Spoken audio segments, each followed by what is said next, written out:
Hello, everybody, and welcome to the Learnicity Show, where we take a deep dive into the Learnicity ecosystem, find out more about the business owners, what drives them, what keeps them going, and some tips and tricks and tools of the trade. I'm your founder and host of the show, Andrew Keller, and I'm joined today with the wonderful Tina Fraley. Tina wears multiple hats, so instead of me trying to explain everything that she does and is responsible for, I'm just going to have her explain everything. She'll do a lot better than I will. Thanks, Andrew. I think I love how you put that, what I'm responsible for. And so the mini hats, it's definitely something I've come to learn through the years, that being able to have all of those multifaceted different hats has a responsibility of health and hope at the same time, and that's what I try to start from with every perspective I'm moving into. So I am the founder and creator of Powerhouse Studios, and that was originally an online forum for health and wellness, and now is a brick and mortar. We're going into our third year. I am a mom of 7. Also kind of started the whole need to be healthy, going to be responsible for 7 other humans on the planet. So I figured I'd get my jam in too. What else do I do? I am on the board of Prime Time for Women, which is an organization that helps women in their prime to be seen, heard, and inspired. Okay. I am founder and on the board of my own nonprofit, Fit Minded Living, Inc., which helps to connect resources of health and wellness for those that are below the poverty line in our local Washington County area. Wow. So those are a few of the hats. There's just I'm a sure few. There's more. Okay. I think as we get more into the conversation, a few might arise. Yeah. But let's get right into Powerhouse Studios. Okay. It's a little bit different from some other boutique gyms, and just from gyms as a whole. I know that your approach on just that atmosphere is a little different, is a little unique. So for a person that wants to sign up for Powerhouse Studios, how is your approach different than if I'm just going to walk into Planet Fitness? Okay. I would say that the biggest difference is I go at it from, this is a place that you are choosing to be as a second home within your life and your experience. I don't ever want anyone to be having it feel like it's something they have to do in their day when it comes to health and wealth. Okay. And by wealth, I mean your body is a part of that investment system. So when people come into my door, I try to, as often as I can, let them know that I want you to be here, but I want you to want to be here. And that's the difference. It's not a number, it's not a dollar sign, it's not a body in the building. It is a place for people to feel safe, to feel heard, seen, and inspired, to live more of their life, to do it effectively. As someone who has had to come through this walk myself, that was the biggest driving force behind it. I wanted to have everyone that walks through my door and walks through this experience know that they were supported, know that they didn't have to know what there was to do when they walked through the door, that was the part I was going to help them find for themselves. Not do for them, but walk hand in hand and help guide the way so that they could see the potential and the rest of the experience. Wow. It's a community. Yeah. Then that's, obviously that's where you differ from a lot of people, because we value the actual soul and we value, what's going on in there. When you started Powerhouse, well, it was originally online. Yeah. Why was that part more important to you than just, hey guys, 50 squats, we're going to bench press today? Why was that approach resonate with you a little bit more? So that's definitely a multifaceted answer. One answer would be, it was important to me because when I started this, I was almost 300 pounds. I wanted my mind, my life, and my body back, and I didn't know where to start. And there was no one person or one place, organization, entity to turn to and go, why does it hurt every time I try to take care of myself?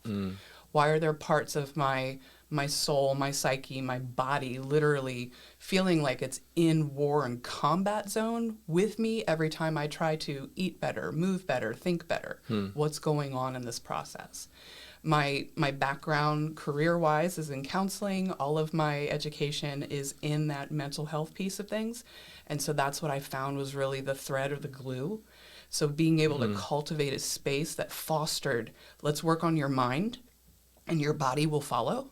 Let's work on you as the whole person, and the experience will be so much more enlightening and enjoyable.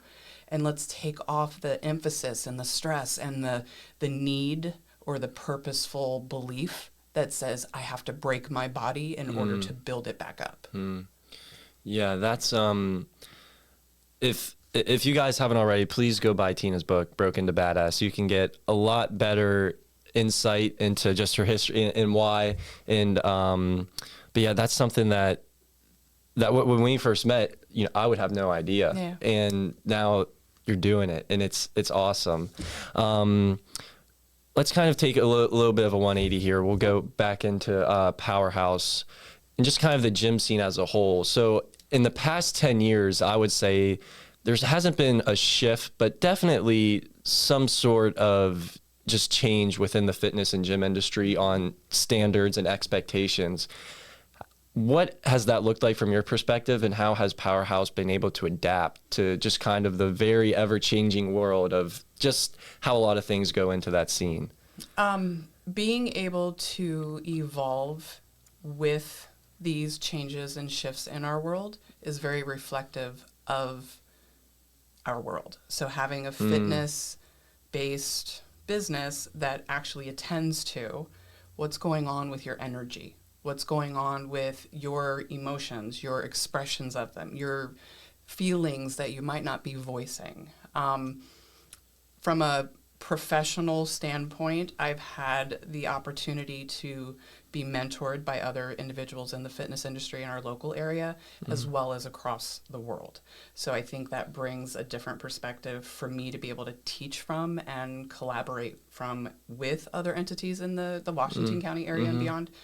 The differences that I've seen, more people are being willing to collaborate instead of being stuck in that competitive, if I work with you, you're taking money out of my wallet mentality, which I truly think is the end of businesses once they hit that spot. When you can't collaborate, when you can't see that you are someone else's ally in the same field, you are your own limit and you are the wall within that field that needs to be knocked down. I've had moments, and I'm sure other personal trainers have experienced this along their way as well, but for me, it was a very eye-opening experience. I was maybe the second year into my working as a certified personal trainer. Okay. And one of the individuals that I worked with, we were walking down a hall, and my husband is someone who has struggled with weight his whole life. So it wasn't just a personal hit. From a professional level, I was stunned and eye-opened when the individual that was next to me asked how I dealt with a spouse that was in complete opposition to what I stood for. And I stopped cold and I was like, excuse me? Yeah. I must have misheard you. And they said, no, I get it. Like, you're here and you're trying to be healthy and you're trying to do this thing, and the very person that's supposed to support you is always eating the cookies and went on this diatribe. And I'm like, you don't get it. And that's the difference. You don't understand what it's like for someone to not understand for themselves why this behavior is undermining them. This individual and many individuals in this industry that have not walked this walk themselves do not have the capacity for compassion and empathy and support that is necessary when it comes to overcoming weight, behavior, food, lack of education, different circumstances that get in the way. And so for me, I think the paradigm shift that's happening, and I'm hoping I'm at the forefront of it, is that I'm meeting people where they're at and helping them to build on that foundation by weeding out the things that no longer need to be there, by identifying them. I'm helping the whole process of change, awareness, acceptance, accountability, and action. Every single thing we do in life goes through those 4 same stages, whether it is a weight loss change, a weight gain change, because it's not just weight loss that we're working on. When you are trying to transform from the place you are currently finding yourself in, and you don't know what you're doing or who it is that needs to be reached out to help, the only thing that is going to change is you. And you have to be able to reach someone that is able to help you walk through that process. And that's what fitness can be. That's what health can be, is someone next to you going, you can do this. You don't have to know how. I will help. I will guide. I will connect. I will collaborate. That's how we evolve as a people, is those pieces of things being put in place on purpose. Wow. I think that changes everything. Yeah, because it's not, the gym isn't just like what's on the surface. Hey, you're skinny, you should do, I'm pretty skinny on the upper body, so hey, go do bench, go, but there's more than that. Right. And there, especially if you're someone that's insecure, you have previous trauma, you definitely have to take a deep dive onto, and that's exactly what you're doing. Yeah. And it's little T traumas and big T traumas. It's the stuff that, it's just anything that is standing in the way of you having the life you are saying and knowing you want to, and having the community and the connection of ability with people that want the same thing, with a guidance system going on that makes the difference. Yeah. How important is that? Well, obviously it does sound pretty important, but how important, it almost sounds like it's pretty correlated to, if you're going to lose weight, your diet is as important to what you're actually going to be doing exercise wise. So how important is it, say, if I'm going to go on this journey, that, okay, I'll be, eating my calories, I'll be getting in the gym, but that system around me. Yeah. So good question, because it's absolutely important to the process, but it is not always where you have to start. Okay. So that might be another one of those, what's the difference between my programming and studio and others. Food is going to make or break the situation, but it's the educational piece of it, even before that, that's really going to make the difference.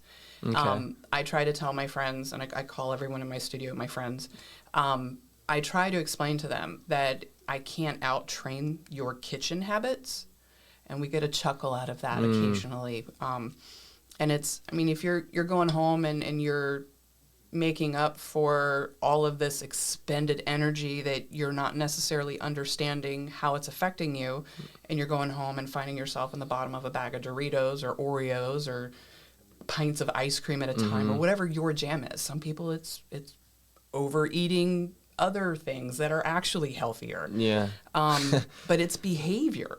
Have you ever had somebody that's just like, they'll just eat a pound of spinach?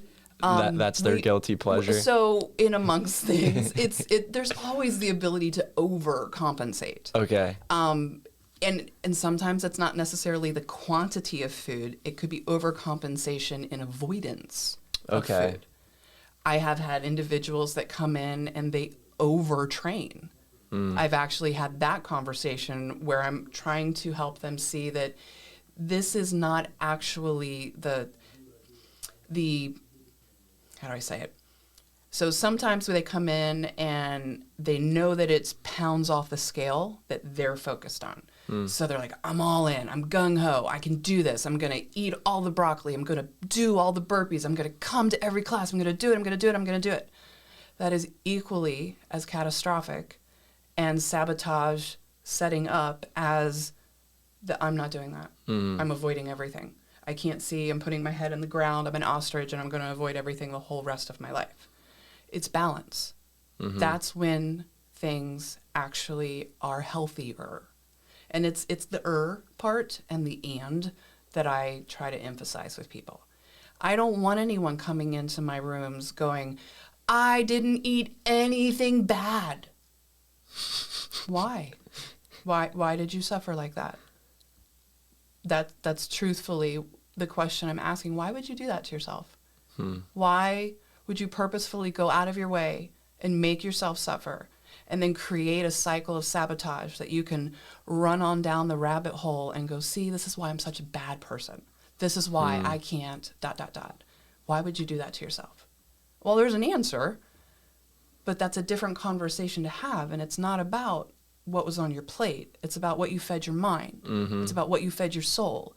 It's about what you're not allowing in as an awareness or an acknowledgement when you're being traumatized at home, or you're being overworked at work, or you're being any of these things. What are you showing up and being in your life? That's what's going to determine what's happening in your kitchen. That's what's going to determine what's happening in your workouts. And for my purposes, workouts is not just the gym. It's what are you listening to when you're on your commute down to DC? Yeah. Like, are you taking time and making that Audible University? Are you allowing yourself to learn something, or are you keeping yourself stuck? I love listening to a podcast in the morning. That's Yes. something, like, even I like to have like my mornings and my afternoons for consumption and having the pot, and then You're eating. It's another form of that. It's really interesting. I would like to maybe that's another podcast one where we can come by. Yeah, Anytime. Let's take a little bit of a segue. So when you had to, you built up Powerhouse when it was online, and then growth, and you realize you're at a point, okay, I need to open a shop, I need to open a boutique. What was that process like, from all of these people on a website then to getting a brick and mortar? I'm sure it was exciting. I'm sure you had lots of challenges. Tell me about that. So it honestly was COVID shutting everything down. Okay. I needed a shift. My oldest son was part of this world with me. He had his personal training cert as well. And Zach's outlet was exercise. That was his therapy. And when they shut everything down, you couldn't get a plate, you couldn't get a dumbbell, you couldn't get into the gym. And the gym I was at, we were literally renting out pieces of equipment to people. And I'm like, hey, can you please hold aside some kettlebells for me? I'll get some slam balls. Zach went and found a distributor out of Frederick for Rep, and we were able to put an order of weights in, but that took almost 3 months just to get those. Probably, yeah. I needed to create something that was going to help me survive this piece of things. And so that's where the Facebook group came from. And then he and I put our heads together, and I'm like, we're just garage is becoming a gym. So we got some paint that was on sale, and it was this crazy like lime loud green. Painted everything in the garage this green, so it was green and chrome. And Zach ordered all kinds of different racks, and we waited and shipped it and got it and built that out. And we were doing boot camps there's a park around this corner from where I lived. And we used my neighborhood as a track, so people were walking the neighborhood, and my front yard became like boot camp area. Like literally, Zach was on the inside doing virtuals on the laptop, and there's friends out in the front yard doing burpees, and their heads popping up in my window. So you had almost a whole compound, a whole exercise. Yeah. Wow. It grew from that. We started with a water challenge, and I was transparent. I'm like, I need you. I cannot do this by myself, and I need to focus on my health and wellness, and I need to keep my mind steady, happy, growing, thriving, and not focusing on the world falling apart. And people said yes. And it went from, please remember to drink water, to, all right, let's have fun with this. You do some crazy upside down, drink water out of a fish tank, and take a picture of it, and we'll have a competition on Facebook, and people will vote for best water challenge picture. We had challenges in different parks around Washington County, and just like do the craziest push-up. And I had one of them, and this was probably months down the road once things were opening back up, but one of them was a medevac.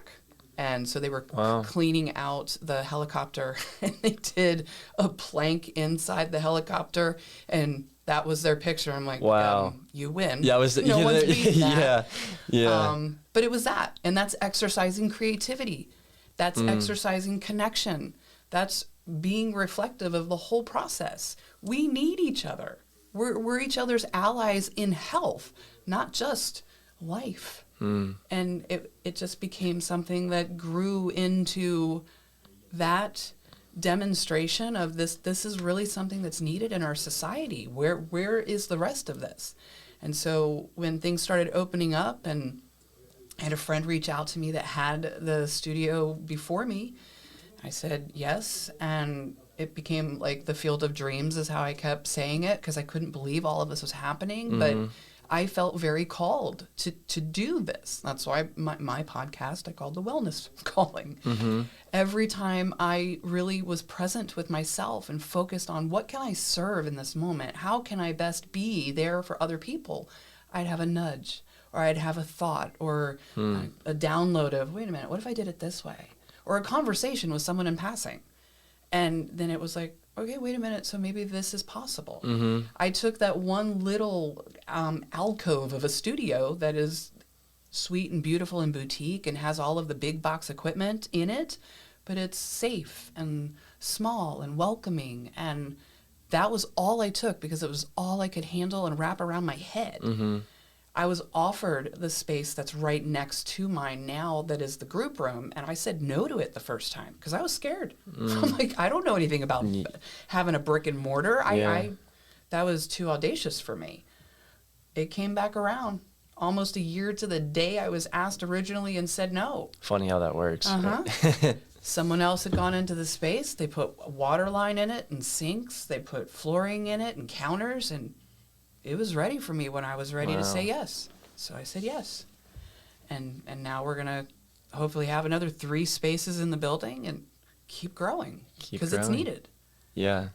That's it sounds I guess people think it's cliche, but it sounds like when, I'm not going to say it sounds like, but people have a sense that your health or mental wellness is not transferable to just kind of your day to day and just pretty much every area in its life. But, you know, it's almost like a mirror where, you know, they won't see it. It is a mirror. Andrew. Yeah. Absolutely. Yeah, it's just interesting. And it's starting to come into more of the mainstream of just kind of just wellness in general, which is good to see, just because from your experience, you can see the start here, finish here in the amount of progress and how those people actually end up. Yeah, I bet. Just something really rewarding for you. It is. You said, I think you said the word system or systemic. It's that. It is roots deep. When you look at what is available from a health and wellness perspective, we are changing. And by we, I mean anyone in the capacity that is a practicing healer, a doctor, a wellness provider of any kind. If you are actively putting out in the world a way for individuals to have more of themselves on a daily basis, you are changing the entire infrastructure of our existence as humans. And being able to see that it's roots deep, that it is transferable and completely reflective. What you do at home is exactly what you are doing out there in the world. I try to simplify some of these analogies because it does overwhelm us, and it does have us squirreling away into rabbit hole type hamster wheel conversations. Yeah. I am guilty of that. But if you really think about it, if you look at the water bottle that's right next to you right now, what's in it? Water. Okay, so is there any way in the world you can throw a cup of coffee at me right now if that's the only thing that you have in front of you? No. Okay, so if we take that and we go through life and you know that that cup is yours, are you filling it up with joy and love and pleasure and possibility? Are you filling it up with audacious inspiration and vision? Are you filling it up with the knowledge that you are responsible for you? Or are you filling it up with trauma, with behaviors that really don't serve you anymore? Are you filling it up with crap that's not yours? Are you filling it up with hurt and pain and overwhelm? Because if that's what's happening, either way, because it takes the same amount of energy for you to carry it as it does to put it down. It takes the same amount of energy for you to put joy in it as it does to put pain and regret. What are you filling your cup up with? Because that's what you're pouring out everywhere you go in life, whether it's in home behind closed doors or it's out there with your best friend, your loved one, your dog, your cat, the neighbor, the person in traffic that cut you off. I would rather throw joy with all 5 hands. I'd rather throw joy. And I think that makes the difference on whether or not you're a truly healthy person or not. Yeah. Well, regardless, I do view this as half full. So I like that. Thank you. 75 hard. Oh, jeez. You did your research, sir. Yeah, I have to. It's my job. This is something that I know a lot about just because it's something that I've thought about doing. I still think I might. That is something you have accomplished, which is, for those of you that don't, please look up 75 hard and what the challenge is just something from it equal parts test you physical and mental as well. Tell us about that, your experience in just everything in that. Yeah. Honest, it sucked. It was, as it's named, hard. It's why when I went at this with my friends, I said, let's maybe do something that's not going to break us on purpose and meet everyone where they're at. Let's do a 45 semi-hard challenge. Okay. The 75 hard was one of the programs I did with my son. And it turns out that it's really, really not a good idea to try and compete with a 26-year-old when you're 46. But I did learn a lot about myself. And I learned that in concept, this thing is genius because it was doing multiple layers of hitting the attention that health and wellness on the whole needs, because we're a whole person. If I come in here and I always talk to you and I only look from here up, I am never going to be able to see what's actually taking place. If I only come in the gym and I only do upper body, we're going to look really funny. Same thing goes with mindset and food and conversation, connection, collaboration, and community. If you only do it half-ass, you're only going to get that. 75 hard attended to being grounded. That's a mental health thing. Being outside is one of the requirements. Got your 45 minutes outside. Yep. It attended to accountability. You can get away with everything that you're not accountable for. That's attending to that third step in our stages of change. You can be aware that you need to make a change. You can accept that you need to make the change. Who are you going to tell? I try to tell all my friends, I'm never going to know if you don't do your workout because that's your job. That's on you. So it's teaching us to be accountable to ourselves because that's the bottom line. We can have competitions and fun little collaborations, and I can let you know that I am not above bribing people. I have 3 baskets in my group room. You come in and do your workout, you get a raffle ticket, you won for the day. I know there's an inner 5-year-old in there that wants that prize. So show up and work for it. Get it done. 75 hard attends to the same thing. You do all 75 days. You do everything that you were asked to do. You be accountable. You show up. You do it. Get to the end of it, and you get some prizes. Completely different person. Yeah. Yeah. I like to come at that and be able to give people a little more of a realistic expectation for themselves and a more realistic goal. And I say that not in just it's a differing mindset. I think that particular one is not going to always be the one that ends us in the most level of success that we can build on. Sure. So being able to really know when you're ready for challenges like that is also equally as important.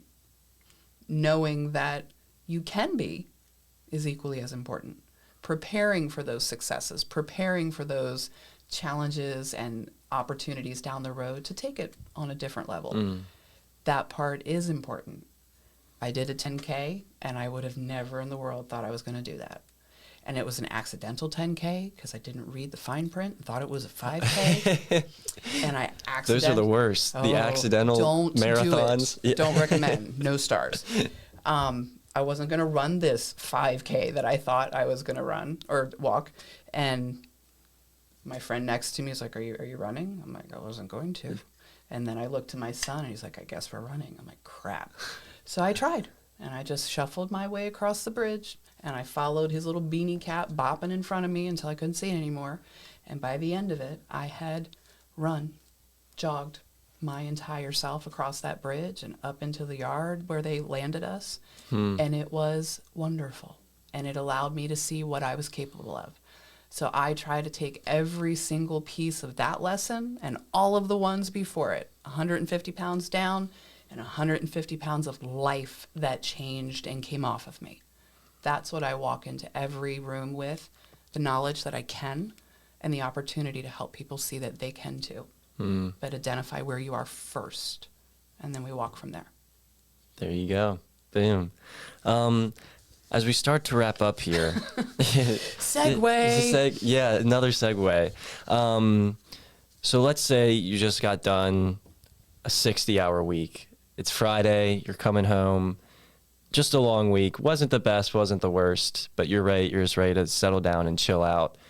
What is a go-to snack, a go-to beverage, and what's your guilty pleasure movie that you're putting on and just getting ready to enjoy the weekend with? Okay. One at a time. My guilty pleasure snack? Sure, yeah. Okay. So it's actually an oatmeal cookie bowl. So Okay. I do. That sounds good. It's delish. The maple oatmeal, like Quaker Oats Sure. instant pack, and frozen strawberries. And then just enough water to get that coated, pop it in the microwave for 2 minutes. And then when it comes out, I immediately put crunchy peanut butter in and stir it around. Okay. And then I top it with little mini chocolate chips or shredded coconut and some crushed walnuts. And it's legit like a warm cookie. So that's my healthy guilty snack. Other than that, it's Reese cups. Okay. Yeah. It's Reese cups.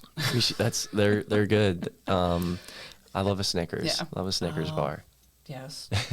And then movie? Is that what you said? Yeah.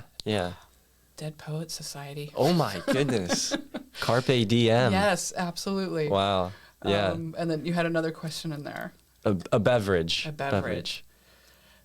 After yesterday's International Day conference at wine. HCC, it was a glass of wine, yo. Yeah. It was Nothing wrong with Moscato that. and a glass of wine and sitting on the couch and just going, okay, I'm here. I Yeah. did it. And I'm going to let myself de-escalate. I'm going to let myself just be here. And I did some breathing exercises, a little bit of mindset things. Do you do a lot of breath work? Yeah. Okay. I do square breathing. Okay. And then or box breathing is another way to call that. And then there's one that is, I think it's called Breath of Fire, or not Breath of Fire, it's Breath of Joy. And it's one where you're using arm movements and just kind of getting nice, big, tall posture and bringing everything up and then releasing it in a forward fold very explosively. That's that's another possible idea for a class, is a breathwork class, because there's some people who they'll get really into it and they'll they're crying and working on that. Okay, nice. You're going to be the first one through the door, right? Yes, yeah, I would love to do that. That'd be pretty cool. But Tina, thank you so much for being on. It was a great conversation. Guys, if you haven't, go check her out. Mulberry Lofts, right in downtown Hagerstown, Unit 310 and 312. Yeah, we got 2 so far. There you go. And more. And more to come. And more to come, yeah.